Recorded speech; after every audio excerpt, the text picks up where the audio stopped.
Hey guys, MCU Collector here with the next video. This is the Scorpion figure in the Hasbro Marvel Legends series Spider-Man Wave 12 Far From Home Molten Man Build-A-Figure. This is the last video before the Molten Man Build-A-Figure himself. So this is actually video, what is it, number 7. So we're going to get right to it. You can see Marvel Scorpion down at the bottom, Molten Man Build-A-Figure up here at the top. We have a spider logo there. Side artwork looking very cool on Scorpion, and just like the Doppelganger figure, some differences. So not a fully covered face as part of the mask, but the figure does, and we'll talk about that as we get a closer look at the figure. All the figures in the wave to build Molten Man, which they're all in the background as well. Let's check out that bio. Marvel's Scorpion. In order to track down Spider-Man, Mac Gargan undergoes an experimental procedure to fuse his body with an animal, becoming the super-powered criminal Scorpion. So very cool. I am very excited for this one. I've wanted a Scorpion figure for a long time. Toy Biz did release one, but because I have a new Toy Biz figure rule, I never did get that figure, and then when I look at it now, the proportions seem a little off. I think it's a figure that still stands up today, or still holds up, but for me, this is definitely the way to go, because it is a Hasbro figure, and for me, I like a more streamlined look as opposed to, you know, the bulkiness and odd proportions and the over-exaggerated body of the comic figures, but that's just me. So we'll get right to it. Here is the UPC for you guys. Let's open them up. Alright, and here is the Scorpion figure out of the package, looking very awesome. Some really cool things about it and some frustrating things about it, and we'll talk about that a little bit later in the video. The only accessory that he comes with that's apart from the figure is the actual right leg to the Molten Man Build-A-Figure, and so that's looking very interesting. We had a massive arm, and now we have a small leg. So we'll put that over to the side. Next video will be the Molten Man Build-A-Figure, so let's get in a closer look and take a look at Scorpion. Okay, so here's a close-up look at the Scorpion figure. Now, one of the things that a lot of people have been talking about is the choice of the head sculpt, having the fully covered face with just a little bit of area around his eyes being exposed.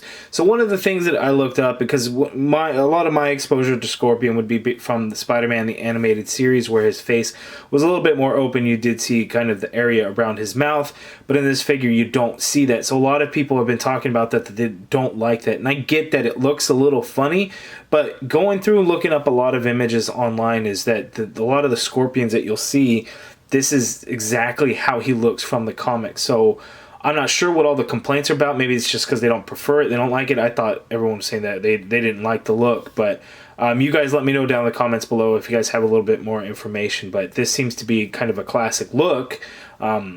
You know, I'm not sure if it's a newer modern look, but from what I could see, it looks like it is a classic look.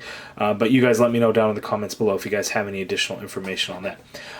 As far as the sculpting of the head sculpt, I do think it is very good. Now, yes, it does look a little bit odd when the whole entire thing, including his mouth area and his lips and everything's green, but I think they do it very well. So we have some white exposed for the teeth, and then the skin tone around where his eyes are and the eyes. So all the paint and everything on the head sculpt itself does look very good. It's applied clean, all in the right spots, everything. The darker areas around the eyes as well are painted perfectly, so I have no issues whatsoever there. So for me, it is done very well, and I do like it. Now, one of the things is with this figure, because it's more of a metallic color throughout, there's a lot of marbleization, and especially in the head sculpt. So a lot of you guys won't like that, where again, for me, most of the time it's not going to be a big deal for me, and I don't mind it. So on this particular figure, I don't mind it.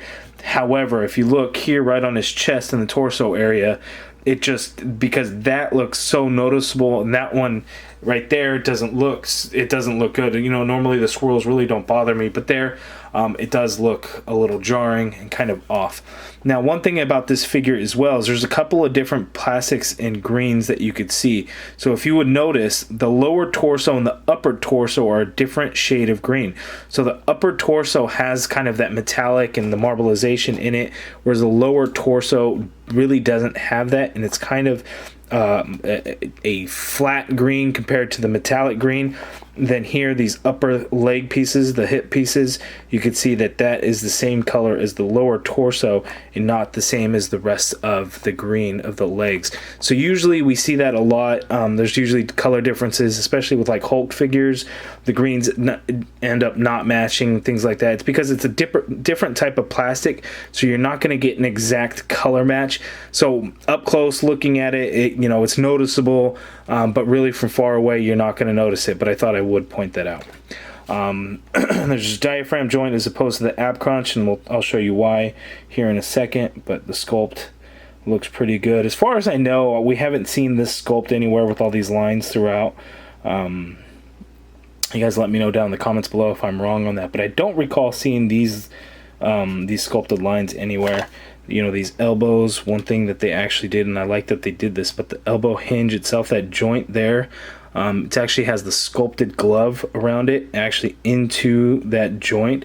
So I like that they did that, and then they actually painted it, so that looks good. You know, we're not getting these pins painted to match, you know, because it's right in the glove area, but we got that to match at least, so you know, it's a step up at least. So here on this backpack piece, so this is why you're not going to get an ab crunch. Now, one thing I thought was a little weird, I thought this was going to be removable, and maybe it is. I tried pulling it off and it didn't want to seem to come off. I'm not going to try and rip it off to the point that I'm breaking the figure, but I can't like easily take it off. I could pull it off that much and it looks like it's pegged in there, so maybe it's glued, because this thing really isn't moving, and you can kind of squeeze this, kind of a rubbery material, but mine is not coming off. So the tail itself, we kind of have this metallic green to it, and we actually have a little bit of marbleization in there.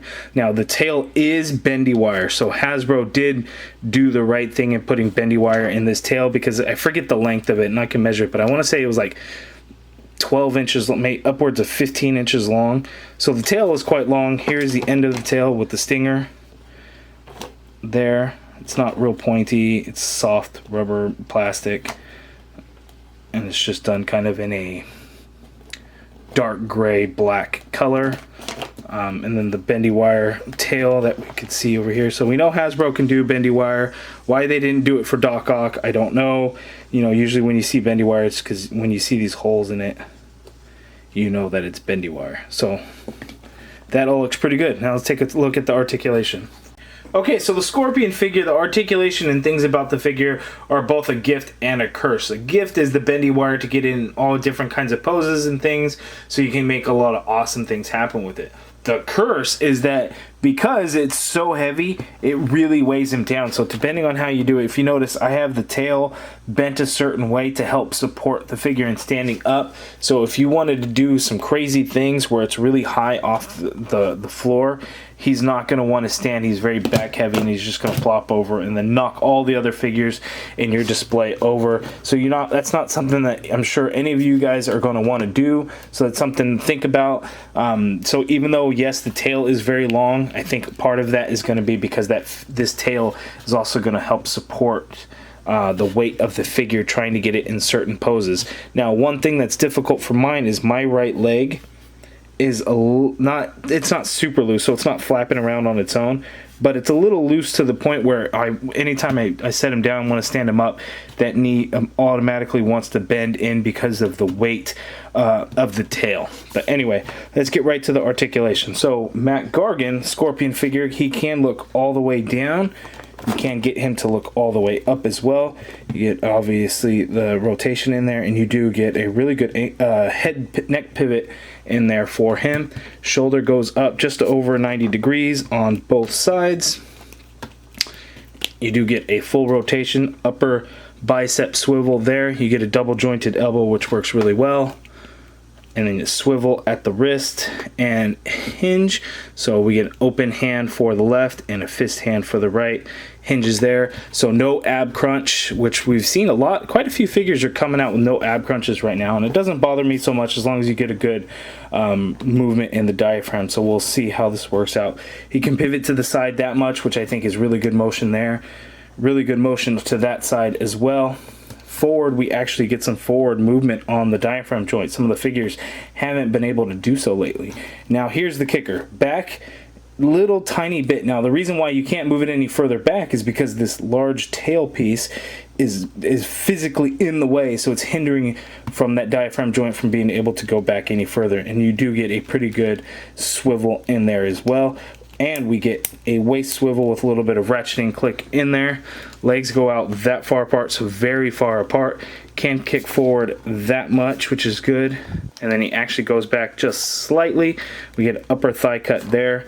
Double jointed knee, which works out well. You do get a swivel at the calf, so both calf swivel, a foot that hinges all the way down, hinges all the way up, and really good ankle pivot. So good articulation. Is just it's tough. It's tough with that, especially I would say it's going to take you a little bit more time than you normally would to pose some figures to get a good shot of him, because you're really going to want to work out how you're going to get the tail and then how you're going to get it to balance, because it wants to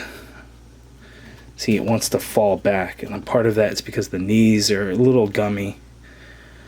So I have him there, and it's not the greatest. Let's see some size comparisons. Okay, so here is Scorpion next to Pizza Spidey, and I think that's a very good size comparison. There, he's about the same size. I know, depending on how Scorpion has looked at before, like especially with the Toy Biz figure, he's a lot bigger and bulkier and taller, but I think this is a pretty good size comparison here. Yes, maybe this figure should be a little bit bigger, but I don't mind it. I think it does look pretty good. Moving along with some other green figures, here we have Scorpion next to Mysterio, and you can see that they are pretty close and similar in size, about the same height. Mysterio is a little bit taller because of that fishbowl, but they look good there. And here he is next to Hydro Man, and Hydro Man is a lot beefier than Scorpion. And I'm not sure if that really should be the case, especially since he's really not in water form, but the two look good together. Okay, so that is my review of the Scorpion figure. You guys let me know down in the comments below. Are you disappointed with the figure? Do you have that Toy Biz figure? What are your thoughts on it? Because me, I tend to just be very biased and not like Toy Biz figures. For me, the proportions just seem a little off. But you guys let me know down in the comments below what you guys think of it. How do you think this one is compared to that one, since I can't do a comparison? I'd like to know what your thoughts on it would be. And then that head sculpt. Do you like this head sculpt? Do you not? What are your thoughts on that as well? Also hit that thumbs up button if you guys liked the video. Subscribe if you haven't already done so. And as always, thank you guys for watching. Molten Man Build-A-Figure video up next.